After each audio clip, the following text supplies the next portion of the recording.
mais basicamente sobre as ISTs, já verificando que vocês já mais para frente já vão fazer uma visita lá no CTA, e é importante vocês saberem mais ou menos como funciona até mesmo o fluxo.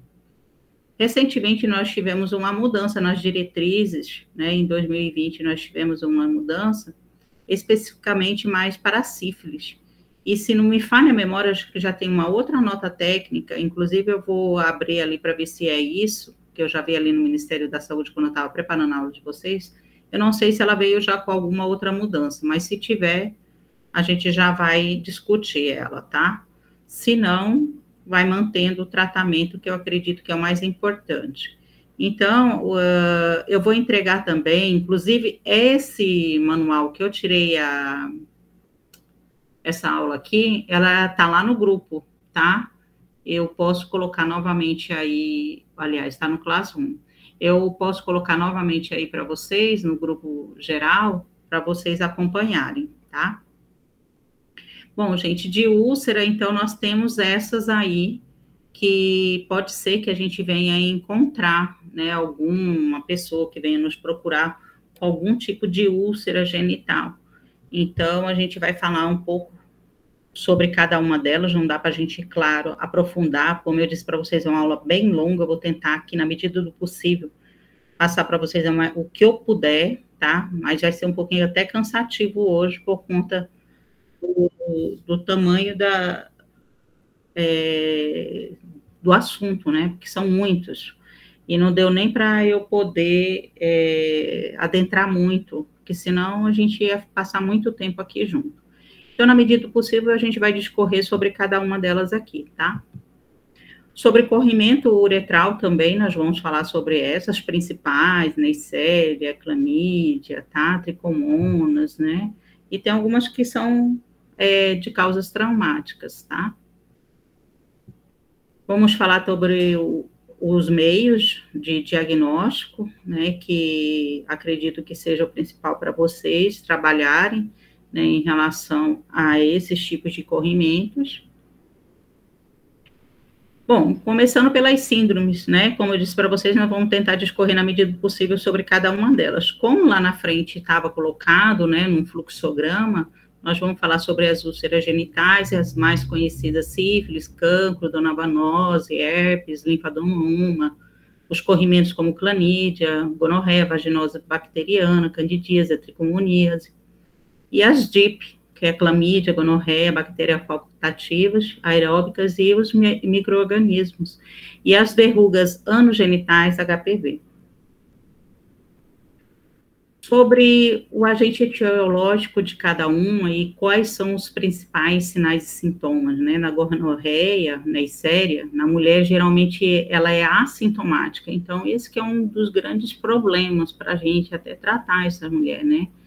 Quando ela vem apresentar, ela pode estar já num quadro de cervicite, né, mucopurulenta, bastante secreção mesmo saindo, né, um sangramento intermenstrual, por isso que é importante nós perguntarmos lá naquela ficha se ela está tendo escape, né, vamos ver, a gente fala escape, mas eu entre vocês, obviamente, no entendimento, mas para a mulher a gente vai perguntar se entre um ciclo ou outro da menstruação, está vindo fora do período dela, né?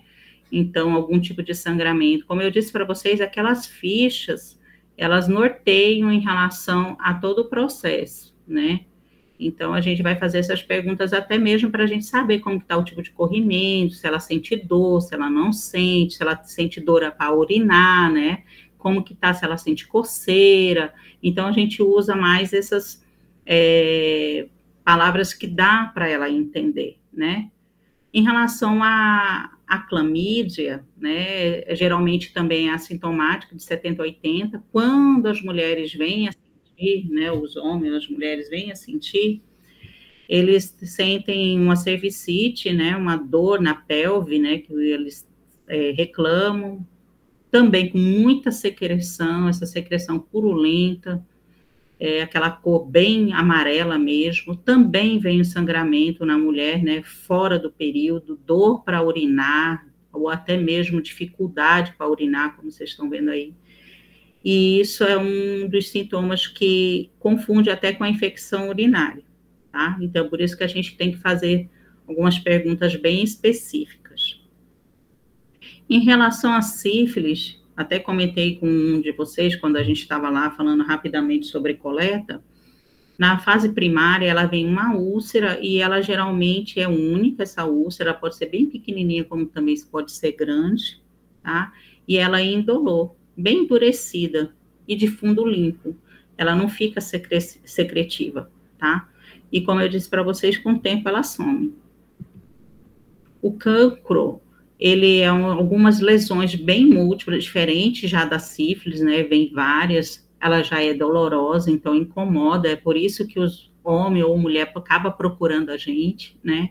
Tem umas bordas de fundo bem irregular, é bem característica mesmo, tem algumas fotos lá na frente, e são recobertas por um exudato, um tecido necrótico, né? E fede muito. O donavanose, ela é uma úlcera também bem plana, isso aí, ela é hipertrófica, então um pouquinho durinha, né, mas bem delimitada, de fundo granuloso, então um pouquinho vermelho, né, e aspecto bem vermelho vivo e friável. Então, assim, ela é bem liguenta, vamos dizer, você pega, então você sente, assim, um aspecto diferenciado. O linfadenoma, ele é uma pápula, é como fosse algumas pessoas chegam para a gente dizendo que tem uma íngua, né?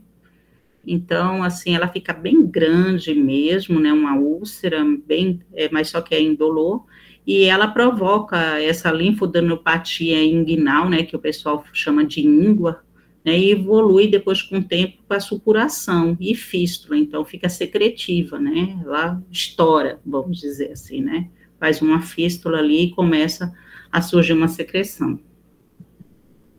A candidíase, ela está aqui como uma IST, mas porém, ela, claro, ela pode ser pega em relação na relação sexual, mas porém, como eu disse para vocês, ela também pode ser exacerbada pelo próprio organismo, até mesmo medicamentos, tá?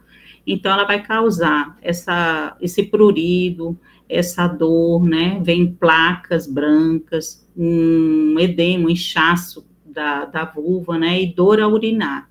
Até mesmo porque fica bem inchado, né? A vagina. A tricomoníase, ela é um corrimento amarelo, ou amarelo esverdeado, ela é bolhosa, até mostrei umas para vocês lá na aula, né? E dá dor pélvica, bem na bacia, né? A mulher chega reclamando de dor na bacia, que elas comentam, né? E prurido.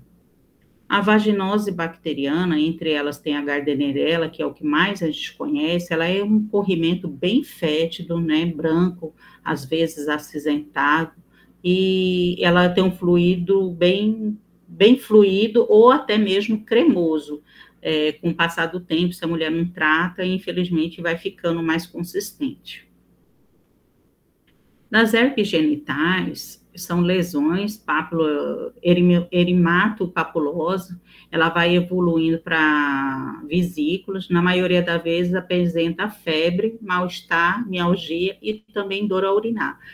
Para vocês verem que de todos esses aspectos aí, é a única até então que dá esse sintoma, febre, né?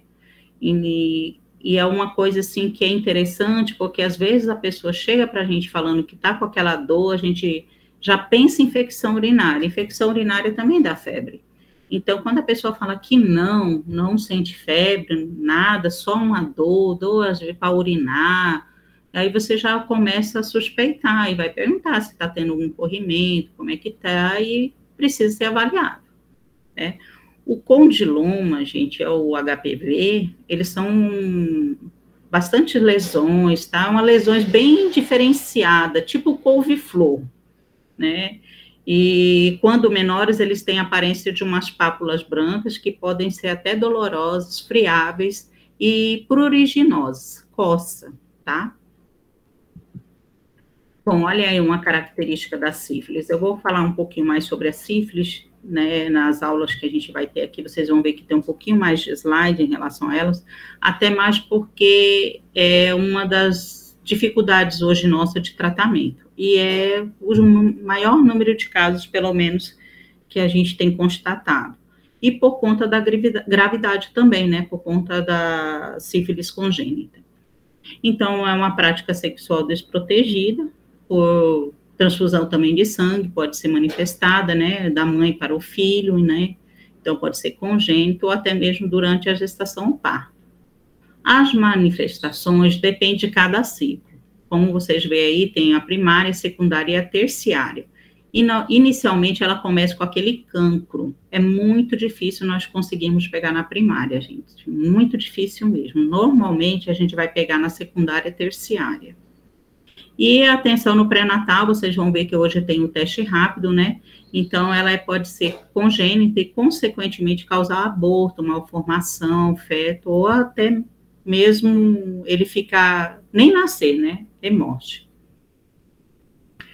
Então, as manifestações clínicas, como vocês viram ali, orientam o norteio em relação ao tratamento. Se nós temos uma sífilis recente, ela entra em primária e secundária, e uma latente recente, ou tardia, latente tardia terciária. Então, tem muitos anos que aquela pessoa está com aquela sífilis e vai demorar um pouco mais para ser curado e vai precisar um pouco mais de tempo de acompanhamento também.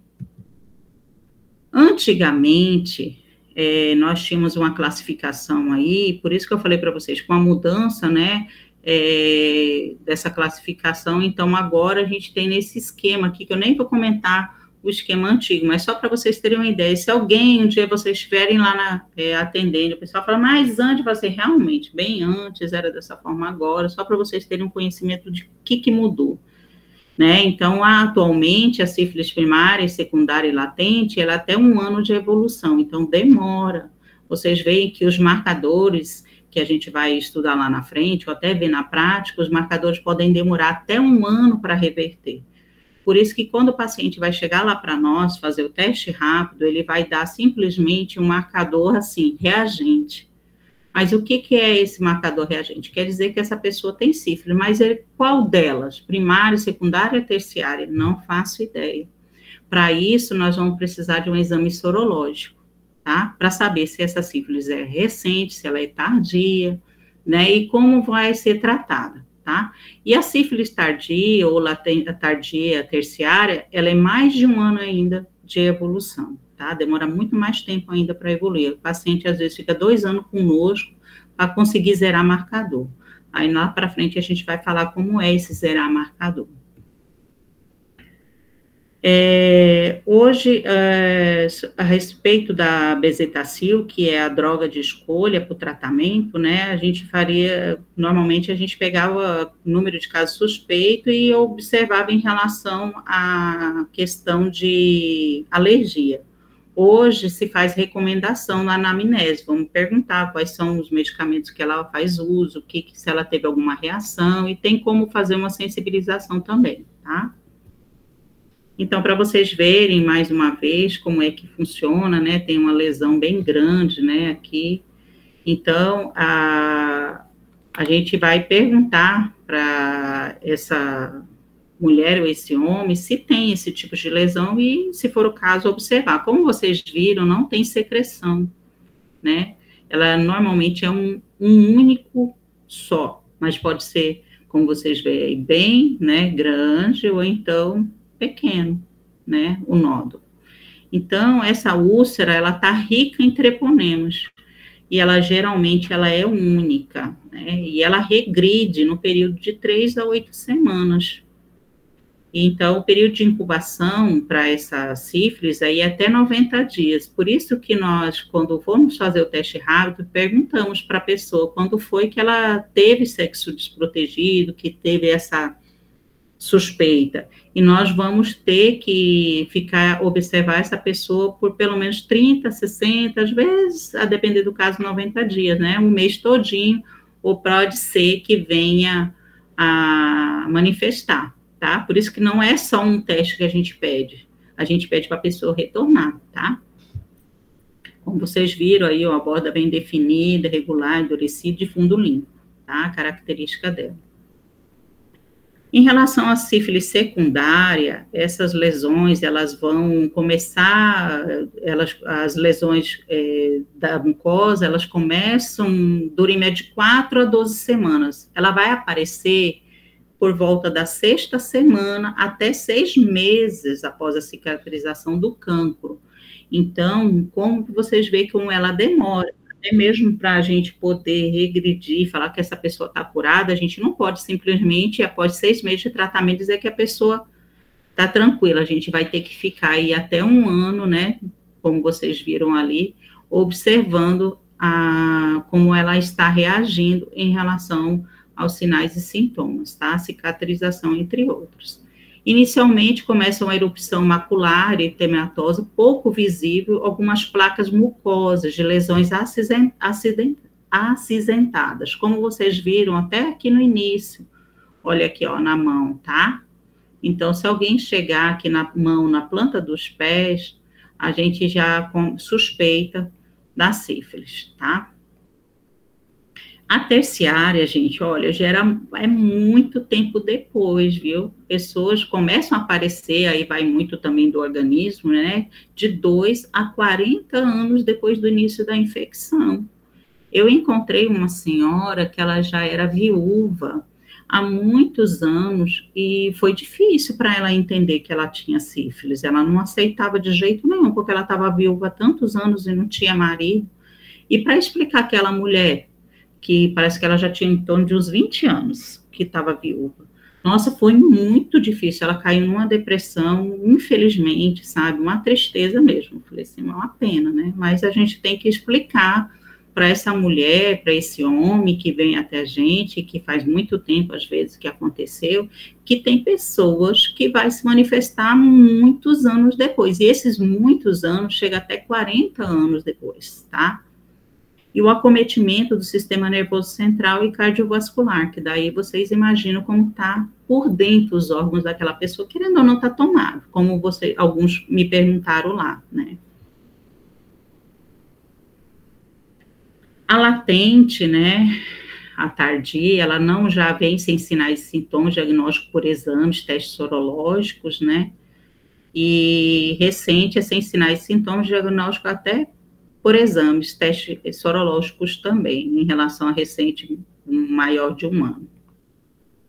O diagnóstico da sífilis. Agora, se atentar aqui como funciona para vocês saberem conduzir quando vocês estiverem na UBS. Então, chega o paciente para nós e ele vai fazer um teste não treponêmico, tá? É esse aqui, o VDRL. Tá? Ele é um teste não treponêmico, ele é um teste rápido, tá?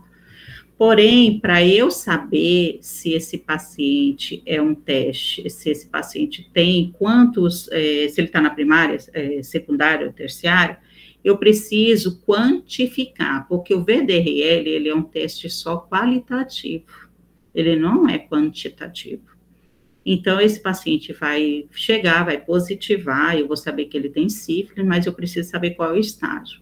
Então, eu vou pedir para ele uns testes sorológicos, tá? Vou pedir uma sorologia para quantificar, e eu preciso colocar lá no teste sorológico, dizendo assim, olha, VDRL positivo, solicito ali embaixo, né, solicito sorológico quantitativo, tá? Então, o laboratorista, ele já sabe que aquele paciente é positivo e ele entendeu que nós queremos saber se esse paciente está na fase primária, secundária ou terciária.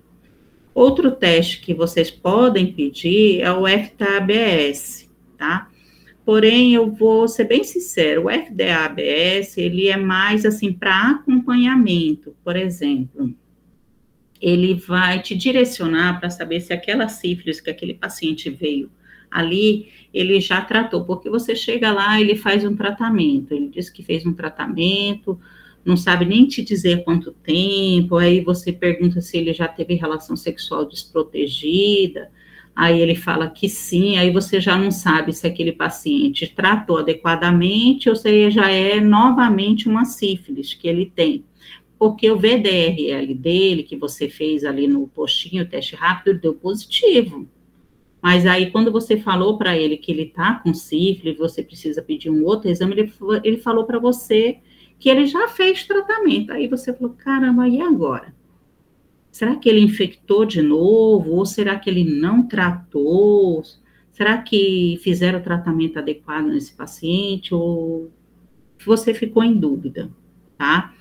Aí você vai pedir o FT-ABS para ele, tá, gente? O FT-ABS, ele é um teste treponêmico, e aqui em Altamira, só quem faz esse tipo de teste é o hospital regional. Então, ele vai ter que passar pela central de regulação e ir lá para o hospital regional para fazer o FT-ABS. Ele sai daqui de Altamira, né, vai para outros laboratórios para ser realizado.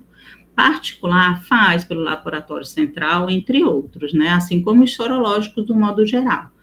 Mas o FT-ABS é só para tirar aquela dúvida para você saber se aquele paciente curou mesmo ou se ele já está em um novo ciclo.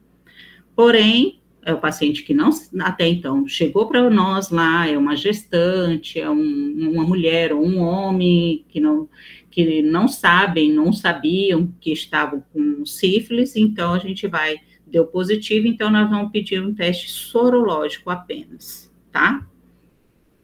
Se vocês tiverem dúvida, vocês podem perguntar, mas eu acho que deu para pegar aí, né? E a gente vai discutindo isso também quando a gente estiver lá, tá bom? Em relação aos testes treponêmicos, né, se ele está reagente ou qualquer um desses outros testes, como você viu aí, teste rápido, né, o FT-ABS, porque o médico pediu, deu reagente, diante de um teste treponêmico, que foi o VDRL, a gente já tem, então, um diagnóstico confirmado para sífilis. Ah, eu posso tratar só com VDRL? Rapaz, não tem como, né? A não ser que você esteja lá na zona rural e você fala assim, meu Deus, ele está com sífilis primária, secundária ou terciária, né? Você não tem certeza. Então, pelo erro, não tem jeito, você não tem como saber se esse paciente é terciária ou secundária ou primária, então trata como se fosse terciária, gente, é o que eu tenho para dizer para vocês. Pequem pelo excesso do que pela falta, né? Agora, óbvio, você está aqui, esse paciente pode ir no laboratório ou numa zona rural aqui próxima, que ele tenha condições de ir no laboratório para quantificar e você tratar aquele paciente, pronto. Então, aí você vai pedir o teste sorológico quantitativo. Como eu vou saber, então, e fazer um monitoramento depois, né? Você vai fazer através dos testes rápidos. Porém, como eu disse para vocês, né? Os testes não treponêmicos, que são testes rápidos, ele só vai te dizer positivo ou negativo. Aí sim, eu digo para você que você vai poder lançar mão do FT-ABS, que inclusive era para ter incluído aqui nesse slide, mas aí você pode solicitar o FT-ABS só para fazer um acompanhamento para saber se aquele paciente realmente foi curado, é daquela antiga sífilis que até então chegou com você e você está vendo se o marcador está reduzindo, ou se ele entrou em contato novamente porque teve relação sexual desprotegida, né? Então, aqui mesmo, o Ministério da Saúde, ele orienta sempre que possível, né, com o mesmo método de diagnóstico, mas, porém, tem essa questão, nós precisamos quantificar. Realizar mensalmente, então, nas gestantes, como eu monitoro as gestantes também, né, e todo o restante da população. Eu posso fazer isso a cada 3 meses, até o 12º mês de acompanhamento do paciente, e tá aí os meses que você vai acompanhar, de acordo com o Ministério da Saúde, até mesmo para saber se esse paciente ainda está regredindo. Normalmente, se é um bom tratamento, gente, se você fez a quantificação lá no início, ele deu VDRL 1 para 64, ou 1 para 84, eu vou tratar com terciária, né? Então, você pega e faz lá as 3 doses nele, né? 3 sequências, né? 2.400 de cada vez, 1.200 em cada nádega, que nós vamos ver daqui a pouco. Então, você fez 3 sequências durante 3 semanas consecutivas, ele veio e fez a bezetacil. Se você pedir com 3 meses esse VDRL, normalmente ele vai dar negativo já, tá? Agora, se você pedir um sorológico só para matar a sua dúvida, ele vai ter decaído muito, muito, muito em relação à titulação. Para não ser mais, nem pegar mais no teste, normalmente está lá 1:0, né? Para não pegar, porque se tiver 1:2, o teste rápido ele já aciona, tá? Então, uma sororeversão, teste não treponêmico ou reagente, ou então uma queda de titulação em 2 diluições até 6 meses, é uma sífilis recente ainda, tá? Uma resposta.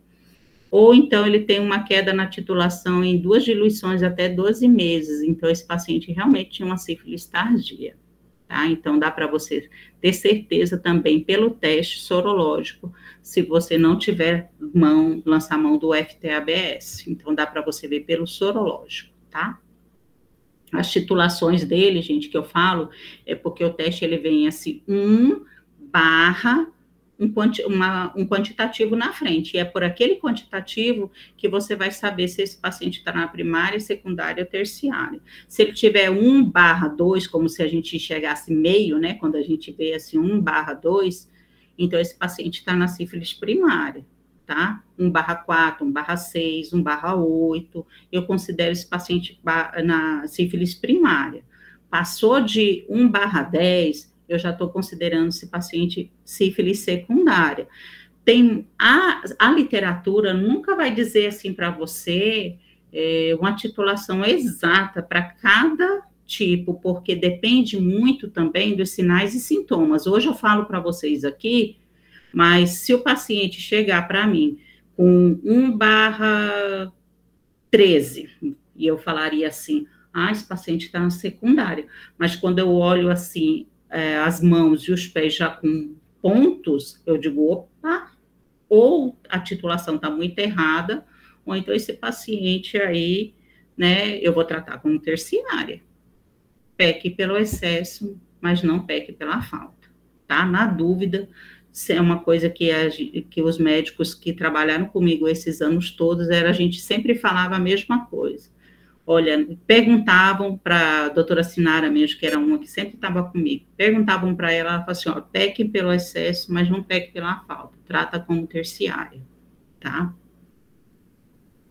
Então, tá aí o esquema, tá? A sífilis primária, secundária e latente. Então, nós temos aí a bezetacil, você pode lançar a mão, então, de 2.400, né? Então, uma ampola de bezetacil é 1.200 milhões de unidades internacionais. Então, são 2 ampolas, em dose única. Então, a pessoa, obviamente, que vai fazer, ela vai fazer 1 frasco em cada glúteo. Então, ela vai ter que dar uma tomada de 2 frascos, 1 em cada glúteo, tá? Se é a tardia, né, latente, então ela já vai para 3. Ela já vai para 2.400 milhões, uma vez por semana, então ela vai fazer por 3 semanas, tá? Um total de 7.200.000, né? Então, olha, se cada então ela vai tomar aí 3 sessões, uma a cada semana, tá? Se ela chegou lá no posto na segunda-feira, então já vai agendar para outra segunda-feira e para outra segunda-feira, 3 sequências seguidas. A neurosífilis, ela é diferenciado o tratamento dela, tá? Ela é muito maior o tempo, ela é de 18 a 24 milhões de unidades via endovenosa, tá? Para você ver que é cristalina, não é mais a benzetatina, porque a benzetatina, ela é intramuscular, mas a cristalina, ela é endovenosa, tá? Então, vejam como vocês vão prescrever essa bezetacil para não correr o risco, tá? Porque quando eu falo de bezetacil benzatina, eu estou falando da intramuscular, Mas quando eu falo da penicilina ou benzatina cristalina, eu estou falando da endovenosa. Tá? Ela é endovenosa, então ela vem em doses de 3 a 4 milhões a cada 4 horas ou por infusão contínua durante 14 dias.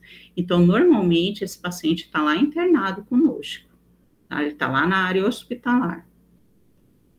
Aqui, gente, nós temos as drogas alternativas. Vocês veem, né, que a dociciclina, né, é a dose alternativa, sendo na primária e secundária, ela vai ficar por 15 dias, se está na terciária, são 30 dias, exceto em gestante.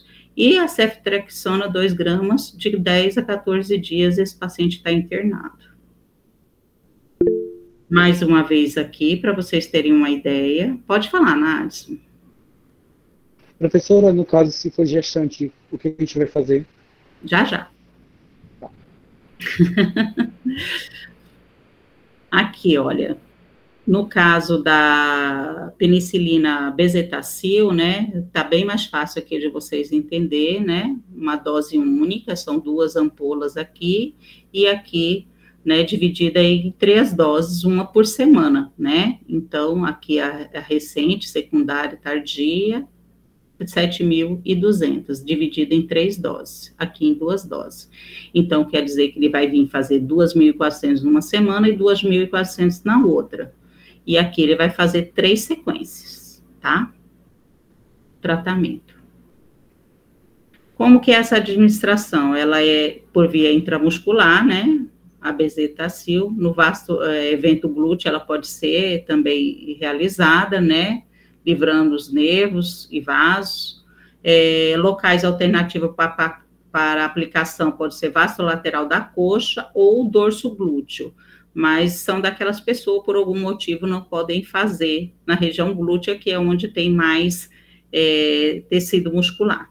Ela pode ser feita lá na tensão básica, né, e a possibilidade de uma reação é essa, muito pouco, muito menos, né, e o maior risco de uma já puxou, que a pessoa tem algum tipo de alergia a frutos do mar, né, então a gente pode perguntar para elas, e aí ela pode ir para a área hospitalar, ali na UPA, para realizar a sensibilização. A adrenalina é uma droga de escolha para o tratamento de uma reação anafilática, tá? Como é esse teste de sensibilização?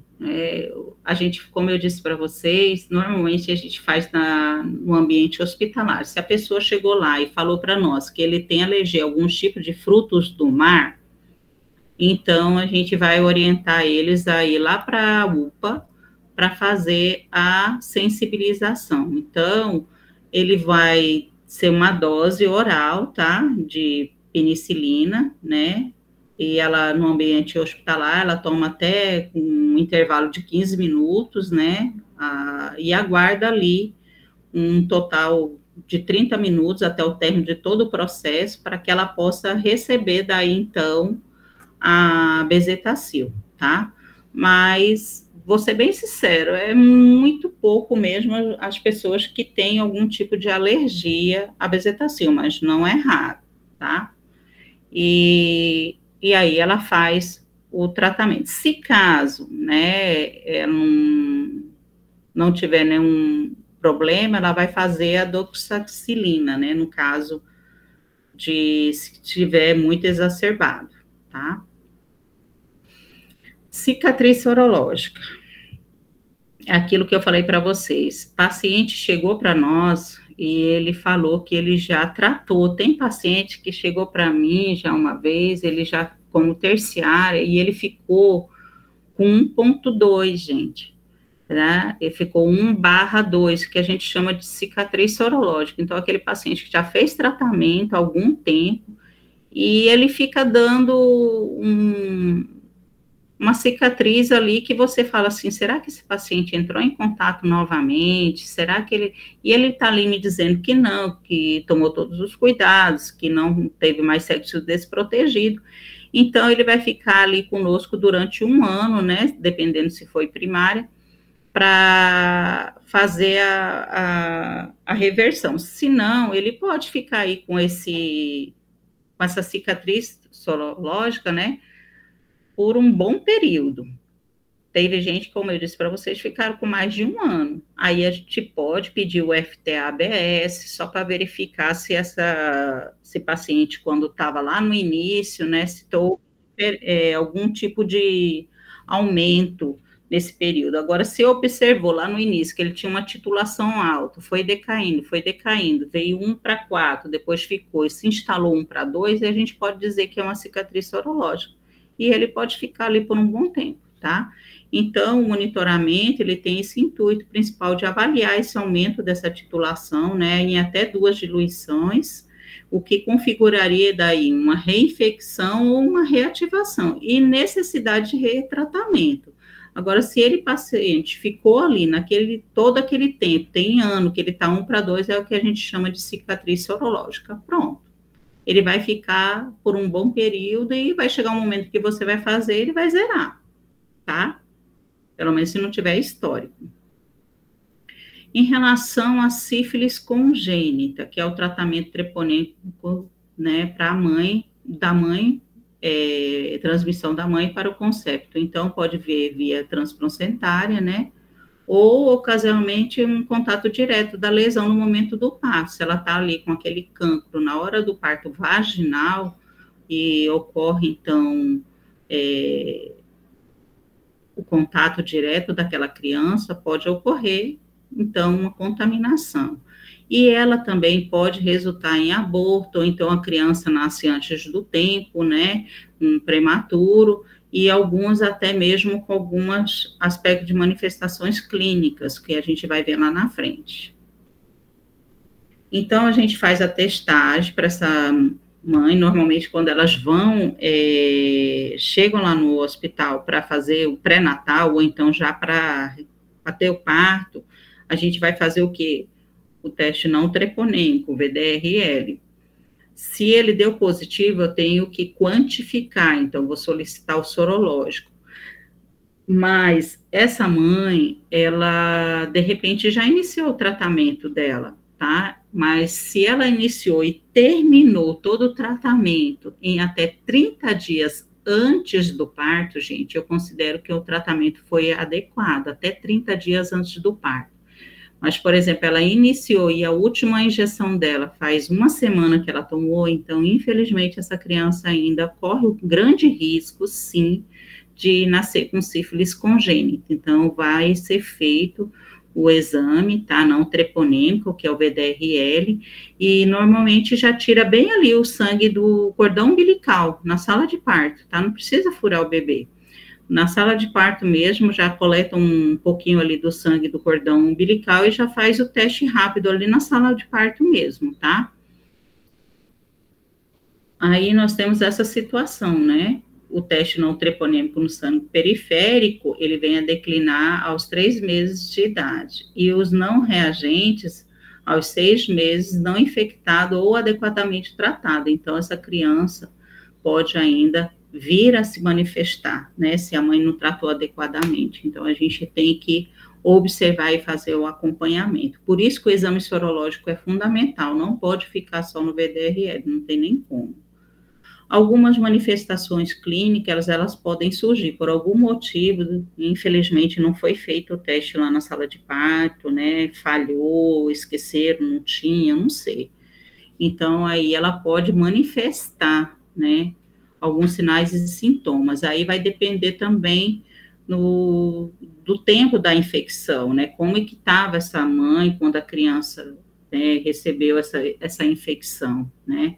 Então, ela pode surgir, que a gente chama de precoce, até o 2º ano de vida. Então, vocês podem pegar uma criança lá, até com 2 anos de idade, de repente, por algum motivo, essa criança tem alguns sinais e sintomas característicos. Solicitem, gente, o exame, tá? Solicite o teste rápido. Ou tardia, após os 2 anos de idade, ela vinha algum tipo de sinais e sintomas que a gente vai ver, ó. Então, os sinais e sintomas, eles vão depender do momento da infecção, que pode ser intrauterina e do tratamento também durante a gestação. Aquela mãe, de repente, não falou para a gente, né, lá na sala de parto, ninguém conhecia sobre ela. Ela em nenhum momento falou que tratou sífilis, porque deveria estar na carteirinha da gestação, né? Mas, infelizmente, como vocês sabem, nem todos os profissionais anotam ali, gente. Tem isso ainda, tá? Tem mães que às vezes nem chegam lá com carteirinha. E nós não podemos, obviamente, negar o atendimento. E se, infelizmente, falhou na hora de realizar o teste, não fizeram, então pode acontecer, né? E quais são esses sinais e sintomas? Então, tem a hepatomegalia, a icterícia, corrimento nasal, a rinite sifílica, né, o rush cutâneo, linfadenopatía generalizada e algumas anormalidades esqueléticas que a criança fica, os ossos não crescem, né? A gente precisa fazer radiografia de ossos longos, como vocês vão ver ali na frente. Então, hoje a gente tem, né, teste laboratorial não treponêmico em crianças expostas a sífilis, né, então a gente vai poder fazer um teste sorológico. Então, nós fizemos ali um teste VDRL, deu positivo, mas eu não sei quantificar ainda essa criança, eu preciso um sorológico. Então, a indicação do teste para realizar é com 1 mês, com 3, com 6, com 12 e com 18 meses de idade. Isso aqui para eu manter um segmento dessa criança e ver como que ela está em relação ao processo de exposição e até mesmo de tratamento. Antigamente era só aqui, ó, vocês veem que mudou para até 1 ano e 6 meses após, tá? Então, essa criança vai ficar um bom tempo conosco lá na UBS fazendo o segmento, né? Para verificar se o quantitativo dela regrediu. E o médico deve solicitar também se a criança nasceu lá no hospital e foi visto que a mãe tinha sífilis na gestação, o tratamento não estava adequado, ou fez uma dose só, que o médico prescreveu uma dose para aquela mulher, foi tratar a sífilis primária e ainda colocou só uma dose, como eu já cansei de ver, infelizmente. Então, nós vamos dizer para aquela mãe que a possibilidade do filho dela ter sífilis congênita é muito grande, porque o tratamento foi inadequado. E nós vamos precisar, então, fazer uma radiografia, uma punção lombar, né, de análise do líquor, e uma radiografia de ossos longos, para verificar se essa criança tem algum tipo de anomalia congênita. E o acompanhamento neurológico dessa criança, tá? Vai ter que chamar o neurologista para avaliar, né? Você vê que eu já solicitou ali uma punção, né, de líquor, então você vai chamar o neurologista para fazer também uma tomografia, né, para poder acompanhar essa criança, e você vai receber, se você é médico do PSF, você vai receber essa criança lá no posto e vai ficar com ela até 1 ano e 6 meses, fazendo a avaliação para ver se ela está bem, se ela regrediu, fazer o crescimento e desenvolvimento lá na carteirinha que nós temos lá, que vocês vão estudar quando estiverem lá no 6º semestre, tá? E qual é o acompanhamento da criança com sífilis congênita, tá? Vamos continuar aqui, gente. Bom, em relação à gonorreia e clamídia, né, relação sexual desprotegida, né, pode ser também contaminado durante o parto, né, as complicações a gente já viu lá, e em alguns casos ela pode chegar também à infertilidade, tá, a gonorreia e a clamídia. Então, é importante que a gente venha tratar essas mulheres justamente por causa dessa situação. E a gente pode pedir alguns tipos de exames também, né, e alguns casos, amostra, né, de corrimento uretral, para fazer teste positivo, né, para esterase leucocitária, urina de primeiro jato, são esses exames que vocês também podem lançar mão e para diagnóstico. Não se preocupem, gente, de repente está anotando, não sei se vocês estão anotando aí, eu entrego tudo isso aqui para vocês, tá? E outra, eu tirei tudo no material que, inclusive, eu tenho certeza que vocês já deram uma olhadinha lá no Classroom e vocês já viram que está lá, tá? Então, esse material aqui, na verdade, eu já entreguei para vocês, está lá, tá bom? ele completíssimo. Tem muito mais, inclusive, lá do que nos slides aqui. As síndromes, né, e seus agentes de transmissão. Então, nós temos aqui as úlceras, né, caracterizadas todas aqui, tudo que for úlcera está aqui, de acordo com o tipo de bactéria, a herpes é a única que é por vírus, tá? E aqui os corrimentos, né, todos eles, todos os tipos de corrimento, né, todos eles também através de fungo, bactéria ou até mesmo a tricomoníase como protozoário, e o único que enquanto verruga, né, que é o HPV, que é o vírus, tá? Tudo lá para vocês não se preocuparem em ficar, de repente, anotando. Como eu vou tratar, então, uma gonorreia, uma clamídia para essa mulher não ficar estéril, esse homem, né? Então, você vai lançar a mão de ciprofloxacina de 500 miligramas, um comprimido via oral, dose única, mais uma azitromicina de 500 miligramas, você vai prescrever dois comprimidos, em dose única, ou então um ceftriaxona de 500 miligramas intramuscular dose única, mais uma azitromicina de 500 miligramas, dois comprimidos, dose única. Em menores de 18 anos e gestantes, eu vou tratar com ciprofloxacina, tá? Que ela é contraindicada, sendo a ceftriaxona a melhor escolha. Aliás, em menores de 18 e gestante, perdão, vocês vão tratar com a ceftriaxona, tá? Que é o medicamento de melhor escolha, porque a cipro, ela é contraindicada nesses casos, principalmente para esse tipo de tratamento. Então, ceftriaxona que vocês vão utilizar, tá? Que é aqui, ó, 500 miligramas, dose única.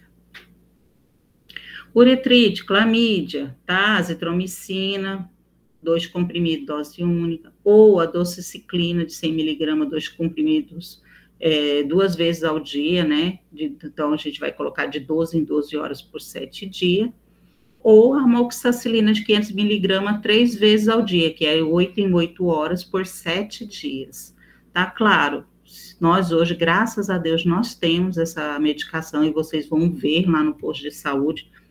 Por isso que eu gostaria que vocês já tivessem essa aula antes de adentrar lá, porque quando eu chegar lá, eu vou pedir para vocês ir para a farmácia. Tá tranquilo, de repente não tem uma coleta ou algo assim do tipo, então vai lá na farmácia e verifica quais são as drogas que tem ali para o tratamento de algum tipo de doença, de uma EST que venha a ter, tá? Então, vocês vão ver lá e pegar um bulário, às vezes tem uma caixinha lá, dá para pegar uma bula, ou então pela internet mesmo a gente tem acesso. E a uretrite, né, pelo microplasma, azitromicina de 500 miligramas, 2 comprimidos via oral, tá? Dose única também. Dói o estômago demais, gente, muito mesmo. Tá aqui, ó, a secreção para vocês verem como é a uretrite, né? E o tratamento, mais uma vez, está aqui, para que ficou até melhor esse slide, tá? Porque aqui ela tem uma segunda opção, né, para vocês, de repente, lá no posto de saúde não tem a ceftriaxona, aliás, a azitromicina, mas tem a dociclina, tá? Para vocês poderem lançar a mão. Pode falar. Professora? Oi. Pode falar. No primeiro quadro que a senhora mostrou, eu acho, não sei se eu vi errado, mas a ceftriaxona, ela está em via... A ciprofloxacina, na uretrite gonocócica, ela está em via oral, aí, né? Esse aqui é igual ao primeiro tratamento desse próximo quadro, que lá está intramuscular. Sim, pode ser. Ela pode ser usada. A azitromicina e a cipro são todas via oral. A ceftriaxona, que ela é intramuscular. Eu não lembro onde é que está aqui, intramuscular. Para cá, é? Não, mulher, nesse quadro que a senhora mostrou por último. Então, é esse aqui. Não, a ciprofloxacina ciprofloxacina. Aí, o cipro, ele é oral. Não é a ceftriaxona que vocês estão confundindo? Ceftriaxona, ela é intramuscular. Ah, sim. Ah, não, é a cef, então, que eu estou confundindo, professor. Tá? Desculpa. Os nomes são parecidos, mas Mas a dose é concentrada bem diferente, sim, tá? sim. Obrigado, professora. Nada, imagina. Então, tem aqui também essas outras opções, tá, gente? Para vocês tratarem o paciente de vocês. Isso aqui, como eu disse para vocês, eu tenho um manual lá que tá bem facinho para vocês verem, deixar na mesa lá, tá? Para tratar. Vaginose, vamos para vaginose, que querendo ou não, é o que nós vamos encontrar, tá? Tem bastante vaginose por aí que a gente vai pegar. Então, tem esse desequilíbrio, né, da flora vaginal, né, normalmente a Gardnerella, que é mais a gente vai encontrar um odor bem fétido, né, após o coito ou também a menstruação, a mulher vai queixar, ela tem essa secreção um pouco, às vezes, de branca para acinzentada, ela pode vir bem fluida, ou então um pouco cremosa, bolhosa, dá dor, irritação, tá? A mulher queixa. E também agora nós fazemos um rastreio, que vocês vão ver lá no 5º período, que vocês vão fazer um rastreio para clamídia e para gonococo, principalmente para mulheres gestantes, tá? Vocês vão fazer esse rastreio na primeira consulta que ela vier de pré-natal, justamente já para prever um futuro parto vaginal e não correr nenhum risco, né, dessa criança ser contaminada. Aí, mais uma vez, como que vocês vão tratar, já agora nesse caso são as uretrites, né, para clamídia, a azitromicina ou a droga de escolha é a doxicicilina. Lembrando que se vocês estiver lá no posto de saúde, a gente normalmente encontra a azitromicina de 1 grama, mas normalmente de 1 grama é vendido. O que a gente tem lá no posto de saúde, normalmente é de 500 miligramas, então vocês encontrar de 500 miligramas, você vai passar 2 comprimidos via oral, dose única. Mas se porventura tiver lá no posto de saúde 1 grama, perfeito, é 1 comprimido, tá? Agora é que normalmente ele vende 500 miligramas, por isso que o médico ele tem que saber qual é o medicamento que está lá, porque tem técnico de enfermagem que tem esse entendimento, e normalmente é ele que está lá na farmácia. Aí ele vai chegar lá com a receita, a azitromicina de 1 grama, ele vai falar para o paciente que não tem, e vai mandar o povo embora, sendo que tem lá de 500 miligramas e poderia tomar 2 comprimidos, tá? Então, todo posto que você for trabalhar, pergunte, peça uma relação, né, para o técnico, a pessoa responsável lá pela sala do medicamento, a oferta do medicamento, me dê uma relação do que você tem aí, mas, por favor, coloque as miligramas na frente, porque isso faz uma grande diferença, tá?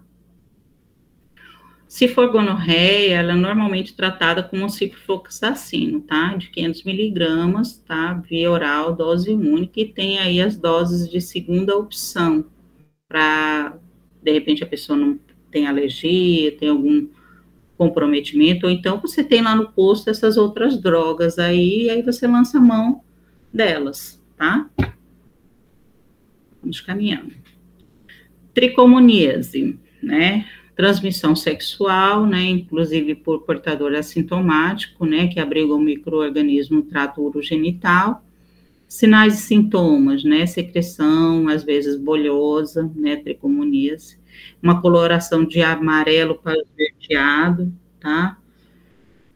Não tem como a gente se deparar com um paciente que foi ali no consultório e você vê aquela secreção abundante de uma coloração diferenciada que você não vá saber que é uma IST, gente. Não tem como, né? Elas são muito bem características. Ela tem odor fétido, ela é muito irritativa, né? Causa dor a urinar, né? O dor fica aos pouquinhos, a urina, e dor pélvica também. Aí, qual é o tratamento para ela? Olha, o tratamento bem diferenciado. A gente pode usar o metronidazol de 400 miligramas, você vai ofertar para essa mulher 5 comprimidos em dose única. Ela vai tomar num total, 2 gramas em dose única, tá? Agora, se eu tiver, né, metronidazol de 250 miligramas, eu posso fracionar e esse paciente vai tomar 2 comprimidos 2 vezes ao dia por 7 dias. Aí vai do cidadão. Se você vê que um cidadão que dá para tratar tem consciência, vai tomar direitinho, ótimo. Se não, você mete ficha tudo de uma vez, porque é melhor que ele trate realmente, né? Para gestante, nós temos aqui, tá, o mesmo tratamento, né? Ou então pode lançar essas outras doses aqui, porque às vezes ela pode se queixar, né, de dor no estômago, então a gente pode fracionar, tá? Os parceiros sexuais, a gente nunca pode esquecer nenhuma desses tipos de doença que nós temos que tratar, nem na sífilis, nas uretrites do modo geral que a gente vem falando aí, né, de tratar os parceiros sexuais com o mesmo esquema, tá?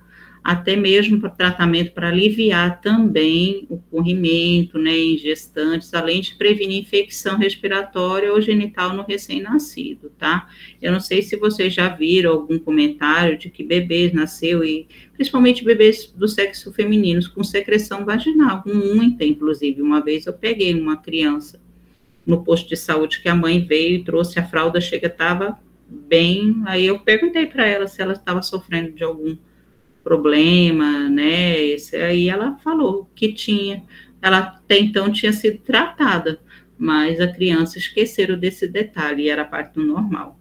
Então, tudo isso a gente tem que observar, né, e daí passar o tratamento também, para as puérperas, tá, recomendar também o tratamento.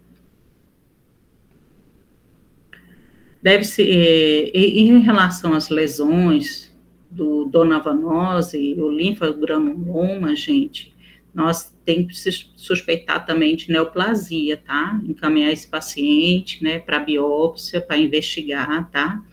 E verificar se realmente se trata também de uma doença sexualmente transmissível. Agora, se é realmente uma doença sexualmente transmissível, a gente tem aí o tratamento da donavanose, que pode ser com azitromicina de 1 grama via oral, dose única, ou se for de 500 miligramas, são 2 comprimidos, dose única. O cipro de 500, de 12 em 12 horas por 3 dias, tá? Tá contraindicado para gestante, nutrizes. Então, a gente pode lançar mão da eritromicina, se for para o caso delas, tá? De 500 miligramas, de 6 em 6 horas. A segunda opção é ceftriaxona intramuscular, dose única. Gestante é contraindicado o cipro, né? A eritromicina, perdão, olha aqui, ó. Usar a eritromicina, já estava pensando que eu falei, meu pai, amado querido, será que eu não trouxe a referência certa? Devido aos seus efeitos adversos, a eritromicina está com intolerância gástrica, então, realmente utilizar a ceftriaxona, mas, porém, pode ser uma das duas, tá? Mas aqui a literatura comenta que a ceftriaxona é melhor, né, uma alternativa, porque ela dá menos intolerância, tá? A doxaciclina, ela é de 100 miligramas de 12 em 12 horas por no mínimo 3 semanas, tá? Então, tem aqui essas outras drogas de escolha que daí pode ser lançada à mão. De repente, é porque não tem lá no posto, a pessoa não tem condição, de repente, de comprar, então você tem outras opções para ela, se tiver lá no posto de saúde, tá? Então, a donavanose, né, a Klebsiella, né, uma IST que acomete principalmente pele e mucosa. Os sinais e sintomas após o contato são literalmente as lesões, né, que é uma forma de ferida, um carocinho que aparece, não dói, não tem língua. A ferida vermelha, ela sangra facilmente, pode agredir grandes áreas, começar a acometer todo ao redor, né, facilitando a infecção por outras bactérias também. Aí eu tenho tratamento, não só para a donavanose, mas para o cancro, mais uma vez, que ela já está, eu já tinha falado lá atrás, mas eu trouxe esse aqui porque ela fala sobre os demais, o cancro, né, e o linfadenoma, tá? O cancro com azitromicina, de 500 miligramas, 2 comprimidos via oral, dose única, ou a ceftriaxona. O cipro é a droga de escolha, tá? Aí aqui fala sobre o tratamento sistêmico, deve ser acompanhado por medidas locais de higiene, por causa da questão dessas feridas, né? E tratamento também para os parceiros sexuais. O linfadenoma, a doxiciclina, de 100 miligramas, via oral, um comprimido 2 vezes ao dia por 21 dias, tá? eu posso lançar mão também de uma segunda opção, que é a azitromicina, de 500 miligramas, 2 comprimidos via oral, uma vez por semana, também por 21 dias, preferencialmente para as gestantes. Aí já vem aqui os outros comentários, que você lembrando, falando a respeito do tratamento de parceiros, tá? E a donovanose a gente já falou a respeito. De úlcera genital, então, aqui nós temos o tratamento para primeiro episódio, pode ser feito também o aciclovir, tá? Não temos no posto de saúde. Agora, se o paciente, infelizmente, de herpes, chega para nós e fala que ele já tratou, gente, então, ele está numa recidiva, né? Então, a gente vai aqui novamente, aciclovir 200 miligramas, 2 comprimidos, por 3 vezes ao dia, por 5 dias. Primeiro ele faz por 7, tá? Mas ele, infelizmente, não tomou cuidado, voltou, né? Queixando novamente, e aí a gente põe mais 5 dias para ele de tratamento. E a supressão da herpes, vai de 6 ou mais episódios por ano, né? Então, a pessoa chega para você, já veio várias vezes tratar, infelizmente, né? É aquele tipo de pessoa que não se cuida, não se ama, né? A gente espera não vê-lo assim, né? Mas que se chegar a esse caso, então tem esse tratamento para ela por até 6 meses, podendo o tratamento ser prolongado por até 2 anos. É complicado, né? A pessoa não usar preservativo, né? E herpes genital em imunossuprimidos, de repente, é o paciente que tem HIV ou outro tipo de enfermidade, né? Vai para o endovenoso, tá? Então, é aquele paciente que normalmente já está lá internado com você, tá? Gestante, tratar primeiro episódio em qualquer trimestre da gestação, conforme o tratamento para o primeiro caso, que é esse aqui. Vai dar o aciclovir 200 miligramas, 2 comprimidos via oral 3 vezes ao dia por 7 dias, tá? Herpes e HIV, então, esse paciente que são essas lesões, o paciente imunodeprimido, né? O tratamento é injetável, tá? Normalmente esse paciente está lá internado conosco. Então, o aciclovir de 5 a 10 miligramas por quilo de peso endovenoso de 8 em 8 horas, de 5 a 7 dias ou até a resolução clínica. Aí vai fazendo o acompanhamento desse paciente através de exames, tá? Linfogranuloma. Aí eu falei um pouquinho lá atrás, inclusive do tratamento, então ficou porque tinha um slide mais completo, eu aproveitei, tá? Mas atinge os órgãos genitais, o linfadenoma, né? Uma bactéria da clamídia, tem aqueles gânglios na virilha que o pessoal chega falando pra gente que tá com uma íngua, né? Porque ele atinge o sistema linfático, né? E o HPV é o papilomovírus, que são as verrugas de tamanhos variados. Mostrei-nos até slide lá na sala para vocês. Ela pode ser pequenininha, como pode ser grande, e ela pode pegar toda a região ali, não só na região genital, como também anogenital, tá? Então, das DIP, nós temos aqui, então, qualquer uma dessas aqui, ela pode... infelizmente, ser um pouco mais severa, né, e dar uma infecção pélvica na mulher ou no homem, entre elas clamídia, gardnerella, né, e elas podem evoluir de uma forma tão sistêmica que esse paciente ainda pode chegar para nós e com muitas dores, e algumas delas, como eu disse para vocês, causam até infertilidade.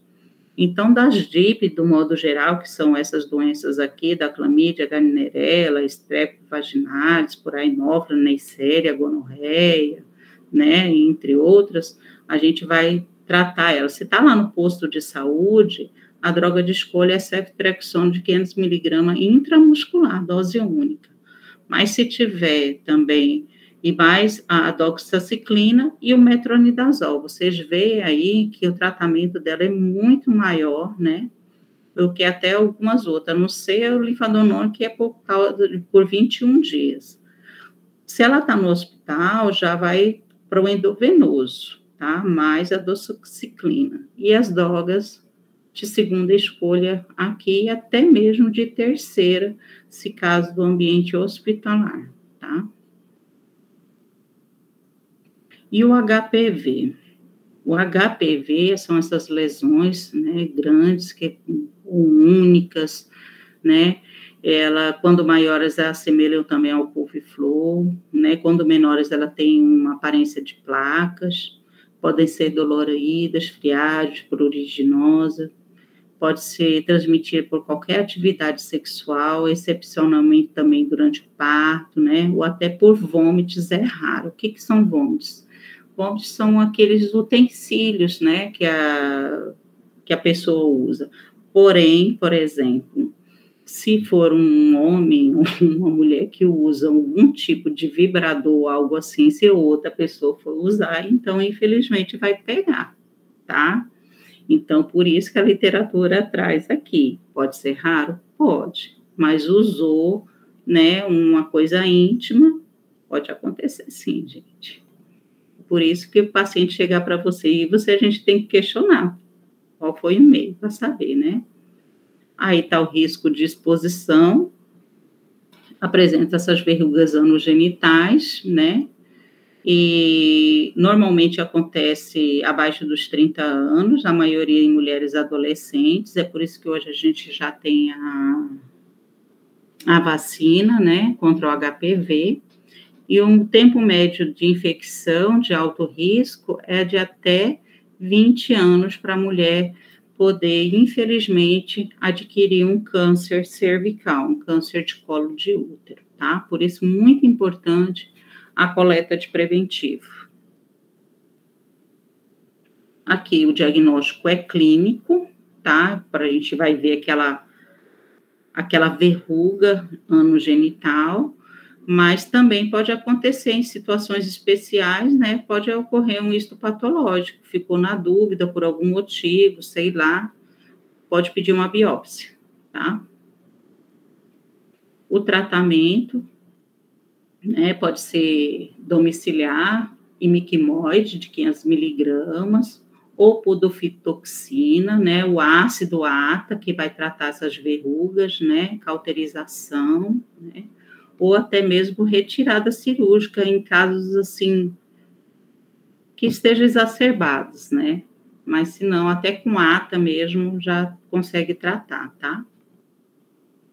Aí tem os tipos que nós temos hoje de HPV que podem causar, né, câncer. Nós temos hoje 200 tipos de HPV na literatura, né, e alguns deles é que infectam o trato genital, e são divididos em até 2 subgrupos. Nós temos aí o de baixo risco e o de alto risco, sendo que esses aqui são o que mais a gente encontra, e infelizmente é o que a gente fica em alerta em relação à repercussão em relação ao câncer de colo de útero, tá?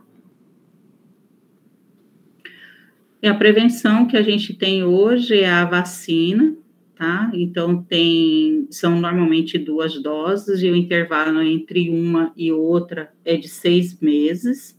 Então, a gente vai orientar, de repente, aquela moça que veio, já tem relação sexual, né? Ou até não tem, e a gente está ali e pergunta a idade dela, se ela tiver de 9 a 14 anos for sexo feminino, então a gente vai orientar já fazer as doses do HPV, tá? Meninos é de 11 a 14 anos, tá? 2 doses também. Então, a vacina é indicada, né, com baixa imunidade, para transplantados também, pessoas que medula óssea, pacientes oncológicos, é indicado para homens e mulheres de 9 a 26 anos, com 3 doses, mediante a prescrição médica. Se um dia vocês estiverem lá no posto de saúde atendendo e chegar uma pessoa que tem baixa imunidade, porque ele está nessas características, ele é um paciente transplantado de órgão, ele é de medula óssea, ou é um paciente oncológico, e vir pedindo para vocês uma receita para tomar vacina, então vocês podem disponibilizar, porque, como vocês viram aqui, ela tem faixa etária, né, para meninas e para os meninos.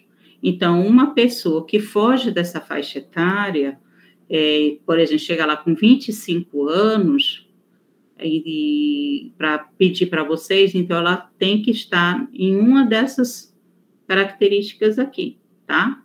Aí você faz a prescrição médica e encaminha ela para sala de vacina. Porém, é o seguinte, gente, como é uma coisa assim que não é muito habitual, é sempre importante, de repente, você chamar o enfermeiro da unidade ou até o próprio técnico que é responsável lá pela sala de vacina e falar para ele, tá? Porque confesso para vocês que não é todo mundo que fica lendo o manual para verificar as observações, não, tá? Para cada caso, tá?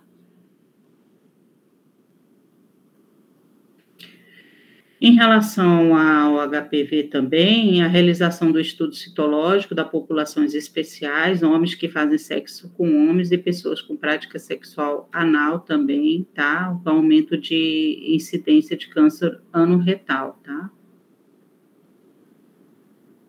É importante também ver que não são recomendados testes de rotina clínica para finalidade de diagnosticar a infecção pelo HPV, tá?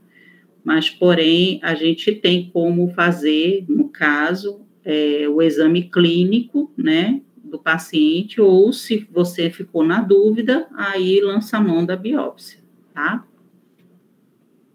Bom, falar rapidamente para vocês sobre hepatite. Ela é um vírus, né, transmissão altamente infeccioso, transmitido de contato por líquidos corporais infectados, né, presente no sangue, no sêmen, secreções vaginais, sangue menstrual, né, em menor quantidade, mas tem no suor, no leite materno, urina e lágrimas de indivíduos infectados. Então, hoje nós temos uma transmissão horizontal entre até mesmo dentista, manicure, né, piercing, infelizmente, pessoas que usam mesmo a seringa, droga, ou até mesmo no aparelho de barbear, tá? Então, é meio difícil hoje em dia a gente pegar e falar com uma pessoa que ela não é só a relação sexual que pode causar a hepatite, não, até mesmo se ela for ali numa tatuagem, né, e usa o sangue lá daquele procedimento, se o tatuador esteriliza o material, ok, mas é uma coisa que eu sempre chamo a atenção, é que normalmente as tintas que eles usam são muito caras. Quem garante que aquela tinta que ele colocou ali na tampinha ou no potinho para utilizar, ele não jogou lá dentro daquele outro frasco, né? E o vírus, ele não morre em meio à tinta. Então, se ele colocou aquele sangue estava ali, né, fazendo a tatuagem, ele colocou lá dentro daquele outro pote, corre-se o risco, sim, da outra pessoa que vier ali, ele está usando todo o material esterilizado, mas a tinta não é. A mesma coisa acontece com esmalte de unha, tá? Então, a mulher vai ali, é o que a gente chama de tirar um bife, né? Tirou um bife ali na hora que estava fazendo a unha da mulher, aí vem a outra, ela pôs um esmalte, ou então colocou até mesmo uma base, né, e ficou um sangue naquele esmalte, colocou lá dentro do frasco, enfim, né, aí vem a outra e tem meio, né, ali o machucadinho na unha, ela vai entrar em contato com aquele esmalte, ele está contaminado, não mata o vírus, tá, gente? Infelizmente. Os sinais e sintomas, então, desde febre, fraqueza, mal-estar, dor abdominal, enjoo, vômito, perda do apetite, urina escura, tipo borra de café mesmo, e a famosa icterícia, né, que são os olhos amarelados. São os principais sinais e sintomas. Como eu vou ficar sabendo se a pessoa está com hepatite através do teste rápido, então vocês vão fazer lá no posto de saúde, já tem feito, né, teste rápido de triagem, né, se deu positivo, então esse paciente já vai para um teste sorológico também, a gente pode solicitar, né, para verificar, ter certeza daquele caso, mas posso começar com teste rápido já o tratamento? Pode, tá? Pode sim, mas hoje nós temos 3 tipos de teste que podem ser realizados. O teste rápido, nós podemos fazer teste sorológico ou até de biologia molecular, que no caso é o LACEN que faz em Belém, tá? O tratamento para hepatite, né, não há então hoje específico um tratamento para hepatite B, esse que é o problema, né? Ela não tem cura, o tratamento ele busca só a negativação sustentada de alguns marcadores de replicação, de carga viral, né? Até o momento são 8 antivirais que foram aprovados para o tratamento da hepatite crônica, aí sim, né, nós temos, e no Brasil os 2 únicos quimioterápicos aprovados para o tratamento é o interferon e a lamivudina, tá? Nós temos hoje isso pelo Estado, ele fornece. Então, o paciente vai normalmente lá no infectologista, né? E o médico vai passar esse paciente o tratamento para ele fazer. Ele pode ir lá na CESPA e vai receber o tratamento para hepatite do tipo B crônica, tá? As formas de transmissão, então, aí pode ser parenteral, sexual, até mesmo vertical. No caso de parenteral, agulha, seringa, hemodiálise, transfusão de sangue, acidente ocupacional. Transmissão sexual, né, é rara em heterossexuais, mas homem que faz sexo com homem também podem contrair, até mesmo a questão da presença do HIV, tá? E o vertical, considera incomum, mas pode acontecer, né, associado com infecção, e relata também um elevado carga viral do HCV, tá? A hepatite C, ela tem um período de incubação de 2 a 26 semanas, em média de 6 a 7 semanas, tá? Ocorrem manifestações como dor abdominal, anorexia, prostração, náusea, vômito, tá? E uma hepatite culminante é raro, mas pode ser observadas com pacientes, né, com vírus da hepatite A associado, tá? O diagnóstico da hepatite C também nós podemos fazer através de teste rápido, nós vamos estar procedendo isso lá no posto de saúde. Nós temos 3 tipos hoje de diagnóstico, teste rápido, laboratorial e biologia molecular, assim como para a hepatite B, tá? Então, hepatite C e hepatite B e VDRL, nós vamos fazer lá no posto, tá? E sífilis, né? Que é o mesmo, né? Perdão. E a hepatite C, nós temos hoje o tratamento, né, para a hepatite C, também na rede do Estado, tá? São esses nomes lindos e maravilhosos aqui, para vocês se divertirem bastante. Nós temos o protocolo aqui de hepatite C, mas com infecção, que no caso do HIV, com que faz todo o tratamento. Normalmente, gente, esses pacientes são acompanhados pelo infectologista, mas, porém, o médico da unidade básica de saúde, ele pode e até deve prescrever e fazer um acompanhamento junto com os demais profissionais, tá?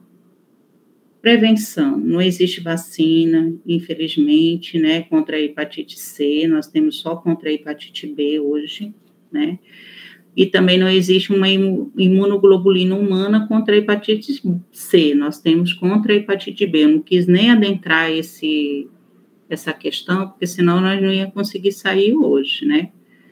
E outras formas de prevenção também é material contaminado, evitar, a gente orienta, né, o uso de barbeadores em comum, né, escova de dente, tatuagem, né, uma triagem adequada de bancos de sangue. Hoje, graças a Deus, a gente tem uma melhora contínua em relação a esse processo, né, córnea de sêmen, doadores de sêmen, né, cumprir as práticas de controle de infecção hospitalar é importante, e tratamento de indivíduos infectados.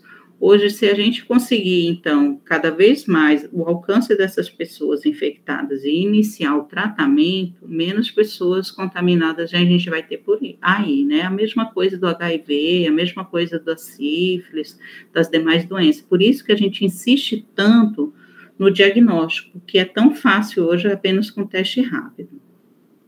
Bom, vamos falar sobre AIDS, que é o que vocês vão ver também lá no CTA. Transmissão, então, ela é sexual, vertical, sanguínea ou leite materno. Diagnóstico, a gente pode fazer por ELISA, que é o teste, tem teste rápido hoje também, né? Testes rápidos, moleculares, né? O sorológico. E o acompanhamento, vocês vão ver. Eu vou pedir para Pedro, quando nós formos lá, que é o farmacêutico, ele recebeu um treinamento recentemente sobre carga viral, e ele tem um equipamento lá no CTA que ele que é o responsável. Vocês vão ver como é que ele faz toda a quantificação de carga viral desse paciente, para ver a questão de cópias, né? Então, é por aí que o médico vai se norteando em relação aos tratamentos. Se o paciente está realmente fazendo tratamento, se ele aderiu, se ele não aderiu ao tratamento, né? Ou como é que está a situação dele naquele momento, porque, infelizmente, se o paciente chega com uma carga viral bem grande, vamos dizer assim, em relação ao tratamento dele, que ele não está aderindo, então é sinal de que esse paciente está vulnerável para inúmeras outras doenças, né? Então, o que é hoje, então, essa carga viral que a gente comenta e que vocês vão ver lá, né? Então, nas primeiras semanas de infecção até a soroconversão, tem uma janela imunológica, infelizmente. É por isso que nós vamos pedir para esse paciente fazer, em 30 dias, um outro teste rápido. Ou você está com suspeita, de repente fez o teste rápido, de repente esse paciente está numa janela imunológica, lança a mão do ELISA, solicita o teste para esse paciente, para ele fazer o sorológico, tá? Que daí esse aí eu tenho certeza que pega, tá? Então, ele tem uma carga viral aí transitória, está começando a aumentar a carga dele, ou ele está num período de latência, né? As células de defesa estão em alta, né? Você notou lá que as células linfócitos estão em altas, ou ele está num estágio, então, de mutação, né? E aí vai dar bem alta mesmo a carga dele. E o exame físico, aparentemente normal, exceto você, de repente, notou que ele tem uns linfomas, que é as famosas ínguas, né? Que o paciente, de repente, está ali referindo para você. Os sintomas iniciais, então, é uma redução assintomática, né? Das células CD4, porém, quando você faz um exame, ela está lá entre 200 e 300, então, esse paciente vai decaindo, né, as células de defesa dele, e quando ele está em torno ali de 200 cópias, ele pode estar exposto a tuberculose, a neurotoxoplasmose, né, citomegalovírus. Então, são as infecções oportunistas, e é por isso que a gente tem que verificar se esse paciente, infelizmente, está decaindo. Se ele está decaindo na célula, é ideal que ele fique sempre acima de 300, mas se, infelizmente, está diminuindo, aí corre o risco, sim, dele ter doenças oportunistas, tá? Então, ou ele não começou o tratamento, ou não está aderindo ao tratamento, tá, gente? Quais são os pontos importantes, então? Aconselhamento pré e pós-teste. Quando a gente for lá no posto de saúde, eu estou falando aqui do HIV, mas lá a gente vai ter que falar sobre cada um deles. Então, se o paciente vem falar sobre sífilis, a gente tem que dar uma palhinha para ele sobre sífilis, o que é, sobre hepatite, o que é, sobre HIV, o que é, para ele ter uma ideia que algumas dessas doenças têm tratamentos e as outras acompanhamento, né? Então, a gente vai ter que falar um pouquinho sobre cada uma, muito rápido, que é o que a gente chama de aconselhamento, porque, como eu disse lá na prática, e alguns de vocês apareceram, é muito fácil a gente falar para o paciente que o teste dele deu negativo, que está tudo bem com ele, que ele tem que voltar com 30 dias para fazer novamente. Agora, tu já imaginou, de cara você pega um teste positivo ali, como é difícil você dar essa notícia para aquele paciente? Então, por isso que a gente tem que falar um pouquinho antes, porque depois você não falou sobre aquela doença, o teste que você vai fazer, e deu positivo, para você dar uma notícia para ele que ele está com uma doença, de repente um HIV, e ele nem sabia que ele estava fazendo um teste para aquilo. É complicado, né? Nós temos, então, que paciente positivou, né, infelizmente, a gente tem que começar a investigar também tuberculose desses pacientes, tá?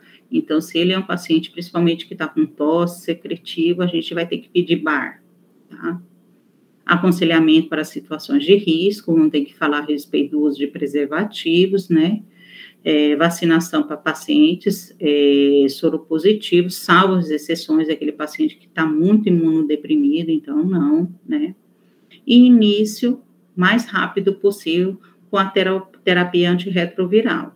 Profilaxia de transmissão vertical para a mãe, então já inicia o tratamento também, vai falar sobre o parto vai ter que tratar a criança ali no momento, desde a hora que nasceu, tá?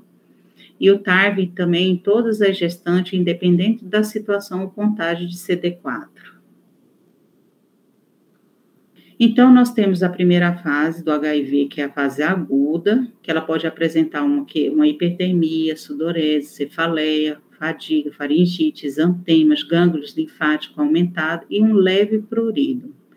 E também nós temos uma latência clínica, que ele pode durar anos, né, com esses sinais e sintomas, mas com exame sorológico reagente para HIV. Ou então paciente com nenhum tipo de sinais e sintomas, inexistente, né, mas tá positivo. Aí vai também de cada organismo, tá, gente? E quantidade de cópias que esse paciente tá. Se esse paciente está estável, tomando medicamento direitinho, ele vai levar a vida dele tranquilo. E vai chegar um momento que ele vai fazer exames e não vai nem quantificar. É como se ele não tivesse HIV, tá? Porque ele tá com o organismo dele tranquilo, tomando a medicação.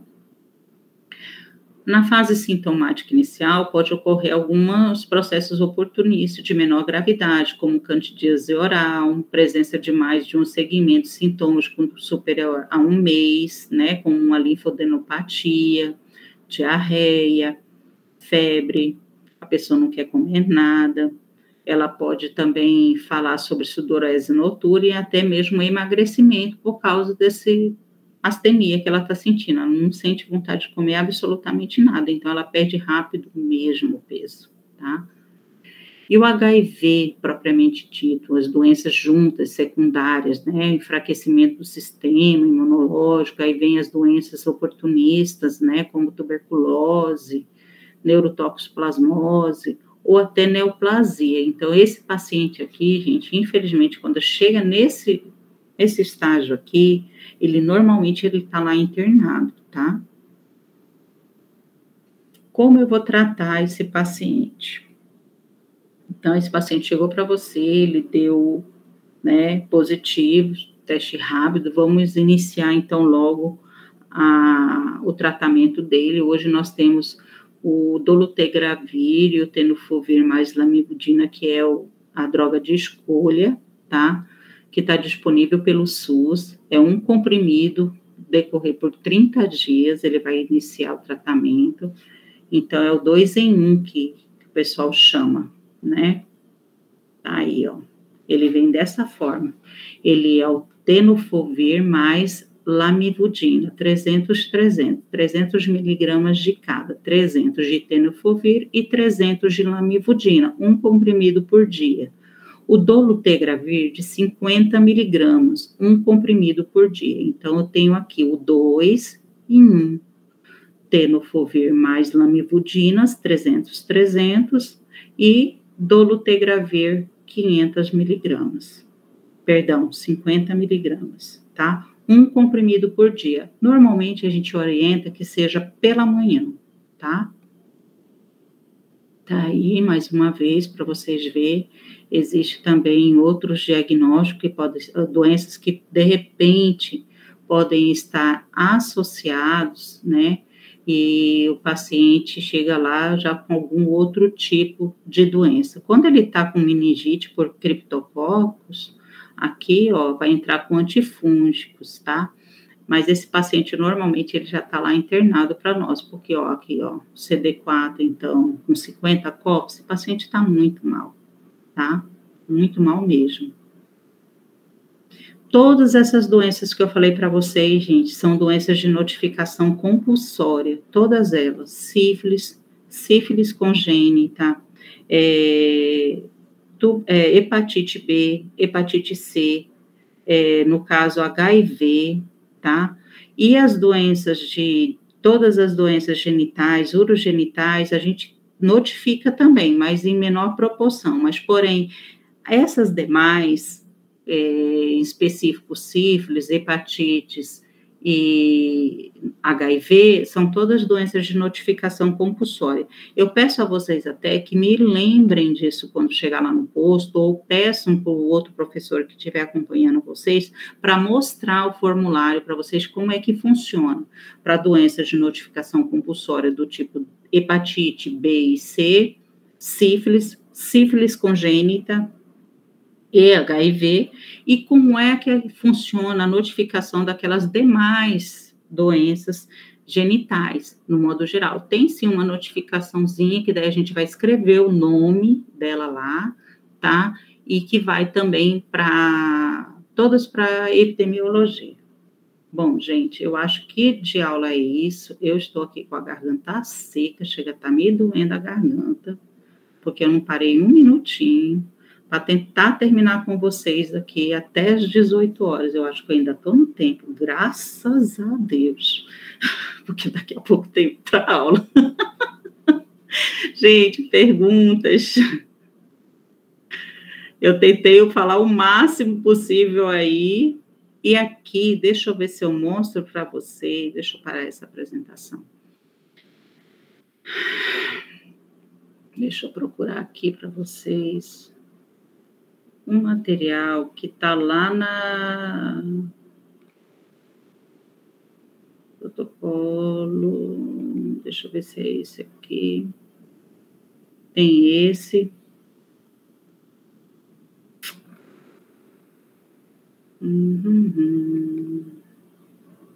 eu acho que eu deixei só lá, porque senão acaba que meu computador fica lento de tanto material. Mas eu queria mostrar um específico, porque é o que eu mais gosto de trabalhar com ele, porque ele é bem dinâmico. Deixa eu ver se eu acho ele. Deixa eu procurar bem aqui. Eu acho que eu mandei.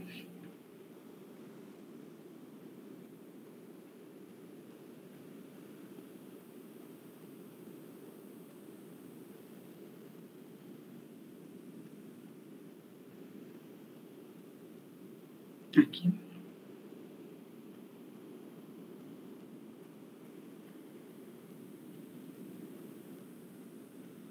Vou lá mandar lá no grupo de vocês, que é por onde eu direcionei aqui as aulas, e é um material que particularmente eu gosto muito dele, que ele tem os fluxogramas que dá para a gente trabalhar, eu mandei lá, acho que já vai fixar aí para vocês.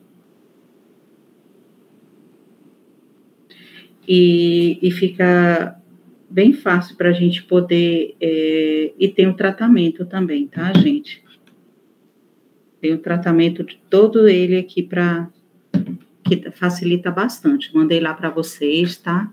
Dúvida, gente, eu sei que dúvida vai aparecer bastante, mas não vai faltar oportunidade de a gente conversar mais vezes, tá? Porque é muita coisa mesmo, confesso para vocês, falar sobre ISTs em praticamente 2 horas, que é o tempo que a gente tem, é meio complicado, porque se a gente for falar só sobre HIV, a gente toma esse tempo praticamente só para HIV, mais esse tempo só para hepatite, mais esse tempo para todos esse monte aí de doenças, como vocês viram aí, mas a intenção, obviamente, dessas conferências é pelo menos dar um direcionamento para vocês do que existe hoje, que eu tentei que eu fiz uma abordagem de tudo que nós temos hoje, e principalmente do que vocês vão ver lá no posto de saúde em relação a testes rápidos, que é o que vocês vão trabalhar, que é de sífilis, para hepatite B, hepatite C e HIV, né? Para vocês terem uma noção do porquê que vocês estão fazendo aqueles testes, do que tem hoje do Ministério da Saúde que solicita, os fluxos,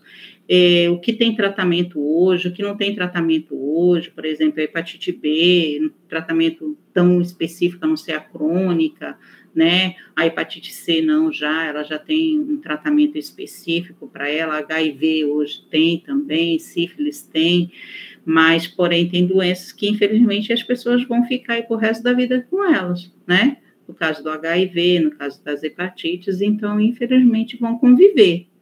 Mas eu vejo, assim, hoje, antigamente a gente tinha uma resistência muito grande em relação a essas doenças, mas hoje, qual é a diferença, vamos dizer assim, tão grande, vendo, assim, uma visão bem mais ampla de uma hepatite, vamos dizer assim, um tratamento que ela vai ficar ali tratando por resto da vida, por uma hipertensão, uma diabetes, né? O paciente tem que fazer acompanhamento do mesmo jeito, o paciente vai ter que